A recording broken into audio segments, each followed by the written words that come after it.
বাবু মশাই সেজে গুজে একেবারে মাঞ্ঝা মেরে চললেন পার্টির উদ্দেশ্যে। বাড়াখানা আর পার্টির তো কোনো অভাব নেই। আমিও আজকে বলেছি, আজকে যদি আমাকে চিকেন এনে দিয়েছে না, যাই হোক, ভয়ে ভয়ে চিকেনটা এনে পালালো। আমিও চিকেনটাকে ভালো করে লেবু দিয়ে ধুয়ে লবণ, হলুদ, লঙ্কা গুঁড়ো, হাফ চামচ জিরে গুঁড়ো, হাফ চামচ ধনে গুঁড়ো আর 1 চামচ মিট মশলা দিয়ে তারপরে চিকেনটার মধ্যে দিয়ে দিলাম বেশ খানিকটা সর্ষের তেল। এরপর দিয়ে দেবো একটা বাটা মশলা। এখানে পেঁয়াজ, রসুন, আদা, কাঁচা লঙ্কা, শুকনো লঙ্কা সব কিছু একসঙ্গে বাটা আছে। এবার দিয়ে দেবো 4 থেকে 5 চামচ টক দই দিয়ে এটাকে ভালো করে মিশিয়ে ম্যারিনেট করে রেখে দেবো 15 থেকে 20 মিনিটের জন্য। এরপরে একটা মিডিয়াম সাইজের আলুকে ডুমো করে কেটে লবণ হলুদ দিয়ে লাল লাল করে ভেজে তুলে রেখে দেবো। এবারে ওই তেলের মধ্যেই খানিকটা জিরে ফোড়ন দিয়ে দেবো 2টো শুকনো লঙ্কা, 2টো তেজপাতা আর থেতো করে রাখা খানিকটা গোটা গরম মশলা। এখানে 2টো এলাচ, 4টে লবঙ্গ এবং একটু দারচিনি দিয়েছি।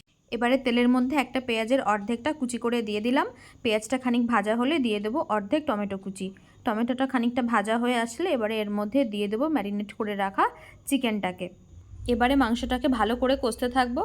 টু মিডিয়াম আঁচে ধৈর্য ধরে মাংসটাকে ধীরে ধীরে কষে নিতে হবে। খানিকক্ষণ কষানোর পরে দেখবো বেশ খানিকটা জল ছেড়ে দিয়েছে।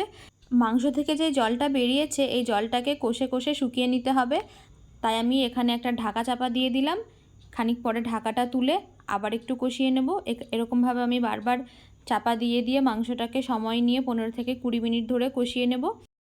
চিকেন বা মাটন যেটাই রান্না করুন না কেন, এর টেস্টটা কিন্তু নির্ভর করে কষানোর উপরে। কষানোটা যত ভালো হবে টেস্টটা কিন্তু তত ভালো আসবে। বেশ খানিকক্ষণ কষিয়ে নিয়ে মাংস থেকে তেল ছেড়ে আসলে এর মধ্যে দিয়ে দেবো ভেজে রাখা আলুগুলোকে দিয়ে আরও কিছুক্ষণ কষে ঢাকা দিয়ে দেব, যাতে মাংসের ফ্লেভারটা আলুর মধ্যেও ভালো করে চলে যায়। এরপরে ঢাকা খুলে মাংসের মধ্যে আমি পরিমাণ মতো গরম জল দিয়ে দেবো গ্রেভির জন্য। ঝোল ভালো করে ফুটে গ্রেভি ঘন হয়ে আসলে এর মধ্যে দিয়ে দেবো সামান্য পরিমাণে ধনেপাতা কুচি। এরপরে এর মধ্যে দিয়ে দেবো গোটা গরম মশলা বেটে রেখেছিলাম সেই পেস্টটা। গরম মশলার পেস্ট দিয়ে আর ফোটাবো না, 5 মিনিটের জন্য ঢাকা দিয়ে রেখে দেব। তারপরে গরম গরম পরিবেশন করব রুটি বা ভাতের সাথে।